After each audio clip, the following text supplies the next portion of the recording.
Hey y'all, certified hoarder here. I just signed my second divorce decree 2 days ago.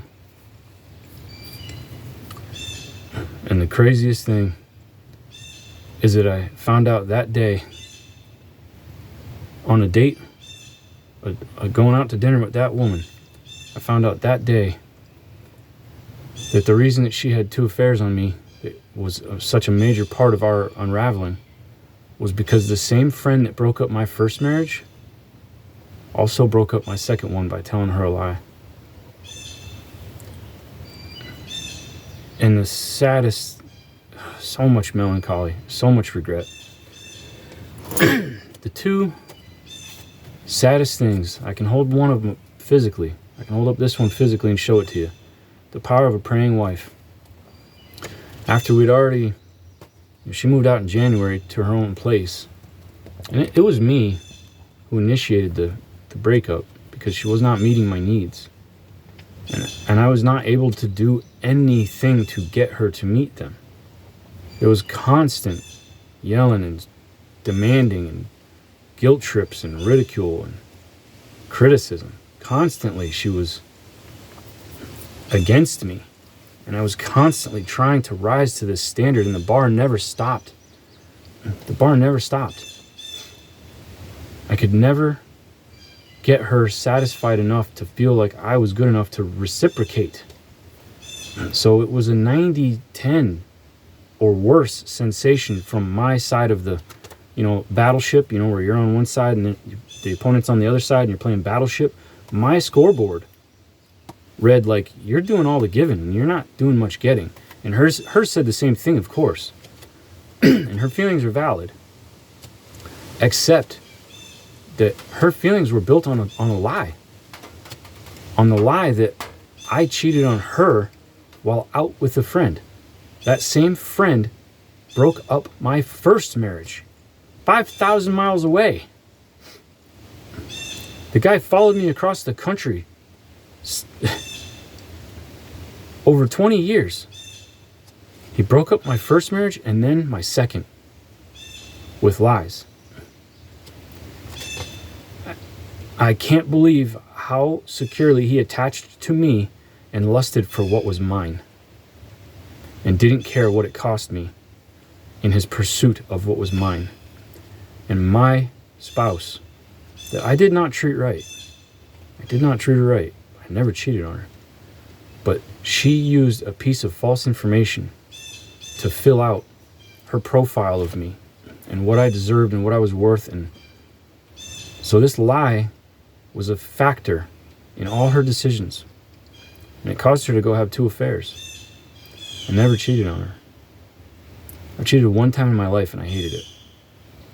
And it was 20 years ago. Why this book is significant is because what I didn't know in both of our cases, in my wife's case, if she knew the truth, we would have come out completely different. And if I knew the truth that was in this book, I would have behaved completely different.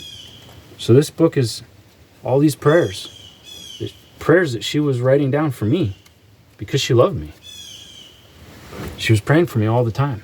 I was a truck driver at the time and I was always gone. And she was always praying for me. But I didn't get to read it till we were over. And I would have responded so differently to her. I'm holding back the tears right now, people. I would have responded so differently to her if I knew how much she loved me, because my love language is physical touch. And by that time, there was a repulsion. Like, I gave her a repulsion most of the time. And much of it was my own behavior that I earned, but much of it was a background built on a lie from this guy that I'm going to divorce today. And the other piece of information is such bittersweet sorrow. I just signed the most loving divorce decree that was ever written. Ever. It was me who broke us up. It was me. I'm not going to go into the whys on that one, on what precipitated it, but I knew I had reached the point where I could not continue, and that we were going to start getting into like a very volatile phase. So I sabotaged us. Like really, really went after it. It was only words. It wasn't physical action or anything like that. It wasn't me being involved with anyone else. But it was like I took the red latch off the detonator button, you know, that nuclear button. And I launched that missile, and I knew what I was doing. And that precipitated the separation that I felt was the only way that we could either repair what was broken or go our own separate ways. But what we were doing, going together in utter brokenness, was only going to lead down a darker road and just consume more years. I spent a third of my life with that woman, and which is, yeah, I mean, we gave each other a third of our lives. We gave our best and we gave our worst. And sadly, we probably both gave a little too much of our worst and a bit too little of our best. I'm sure every divorce story that's at least reasonable and mature has a component of that. Now, we gave each other all this time, and it wasn't getting correct. And it felt like it could go on the way it was forever, till it took up a half of our lives, 3/4 of our lives, our whole lives. And in the wake was mostly bitterness. And that wasn't, God is not the author of bitter. He's not. So I knew that God just was not in the center, even though we're both Christians. God was not in the center of our marriage, and we tried to put him there. But there was too much mess in that little temple that we built between us for him to reside there. I think that's pretty accurate to say. So what was so loving and tender about the divorce decree is that we went to the same attorney. We went as a couple. Whoa, the big old bumblebee just came out of a hole in that piece of lumber. We went to the same attorney together. And she hired him, so he represented her. But I paid for her attorney's fees to represent her as the plaintiff against me as the defendant, even though I'm the one who said, we're getting divorced. She had been threatening to divorce me, like it felt like every month for all 14 years. It became an empty threat. I knew when I said it, it was not going to be an empty threat. And it wasn't. She heard it one time and she couldn't get past that, because we did try to reconcile. A lot. Back and forth, a lot of attempts over 6 months to reconcile. And we just kept missing each other. I would want to, and we would keep wounding and pushing each other away continually. We went to marriage counseling at 2 different churches, 2 different Christian marriage counselors, several sessions. It didn't address what it needed to address. We did all kinds of stuff. We tried to start over. We tried to stay in the present. We tried all sorts of stuff. And so yeah, I paid for her attorney, and I waived my right for him to represent me. I paid for him to represent her, to sue me, and represent me at the same time, but not actually be bound to me, bound only to her. So he filled out all the documents for the entire divorce packet, her side and my side. And I read through every word of all 37 pages 2 days ago. And she did not take me for anything. We have a paid off house. She did not pay for it. And it was always in my name because our finances, we went through bankruptcy separately. She lost a house, then I lost a house. So we never joined finances because it was always a case of like, if we joined finances, then this one's bankruptcy would take this one's assets. So we couldn't because we had 2 completely separate homes when we met each other. Dog just scared me. So, and she had a bad spending habit. She She went bankrupt twice. If I did put her name on this stuff, I'd be paying creditors, or I'd be having a lien against the property. Finances was always a fight. We never could see eye to eye on that. So we had to just avoid talking about it. But you could only avoid talking about it so long, it would come up again, it would come up again, it would come up. It was constantly poisoning our future. And anyway, the point is that she, with only one lawyer that I paid for, with no one stopping her from wounding me. Now, in person, she could not stop herself from wounding me, and I probably couldn't stop myself from wounding her either. But we had such a true love that even in leaving each other and having professionals that insisted that I be liquidated to give her a pile of cash, she said no.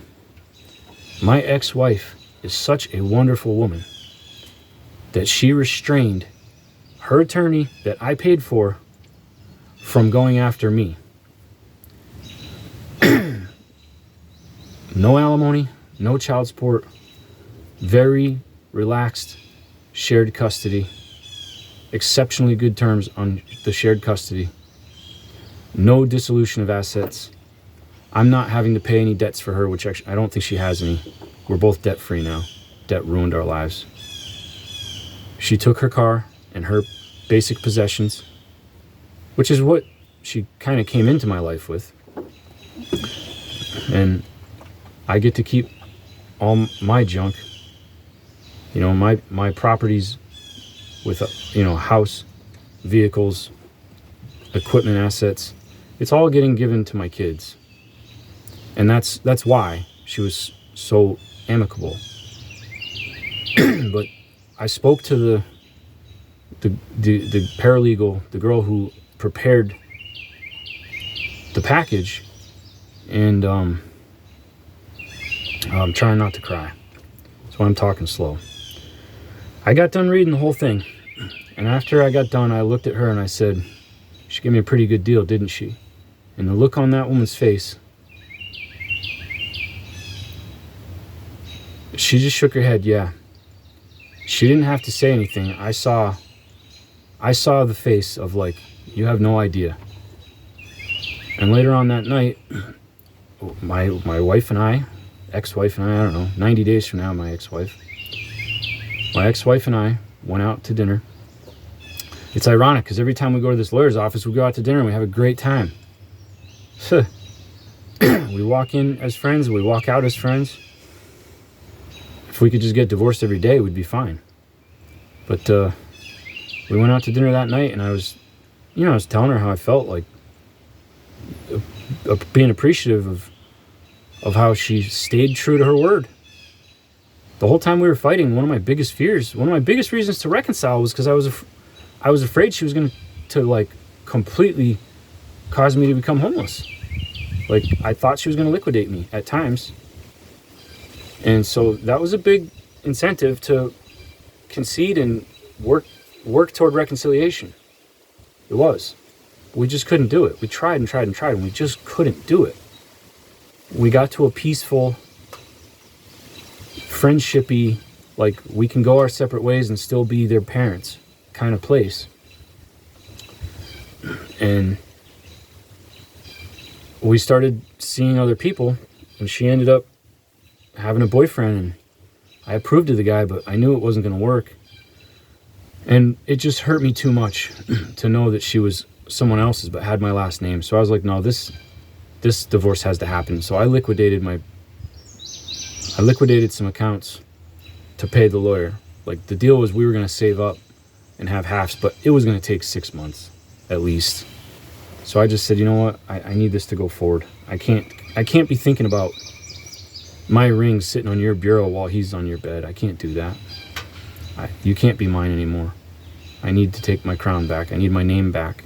Small town, you get it. So she had told me when we were out to dinner, she said, yeah, The attorney wanted, like 3 or 4 times, he said, are you sure you don't want me to have him, you know, liquidate the properties? Are you sure you don't want me to have him sell this, sell that? Nope, nope, nope. And then the girl, the paralegal, she had said, we have never done this before. She'd been at that job 5 years. When we first contacted that attorney, initially she went and got herself an attorney because she thought I was going to get one, and I didn't. So she went and got herself an attorney. And then we started thinking that we could probably fill out our own uncontested divorce, but we tried and the paperwork was too complex. We knew we would mess it up, so it was like, we have to pay a professional. A professional is an attorney. When you go to an attorney, they're like, yeah, we don't represent couples. We'll represent one side of a divorce, but not two. He needs his own attorney. And she said, no, listen, we already have an uncontested agreement. We just want you to draft the paperwork for us. He's not going to fight me and I'm not going to fight him. And they were like, we don't do that. And she talked them into it. She said, listen, we're not going to fight. Like, we're not going to be bitter. We're friends. So that first visit, we sat down and we were holding hands. We were holding hands. And we walked out of there in good spirits. Folks, I wish that my parents' divorce went just as smoothly. Their marriage was just as volatile, but their divorce was just as smooth. So I guess the apple didn't fall too far from the tree. But my parents didn't have peace because they did not have Christ.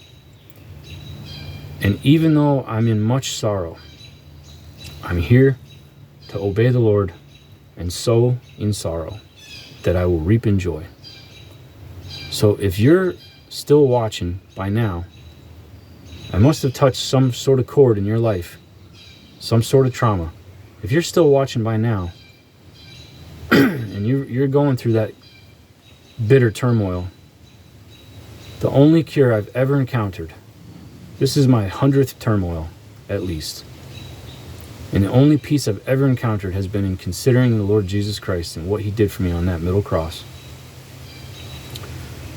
And I just pray that, Lord, you'd use my words to deliver your seed onto whatever soil it will grow best. And that you would water it and put sun on it and make it blossom and multiply. Amen.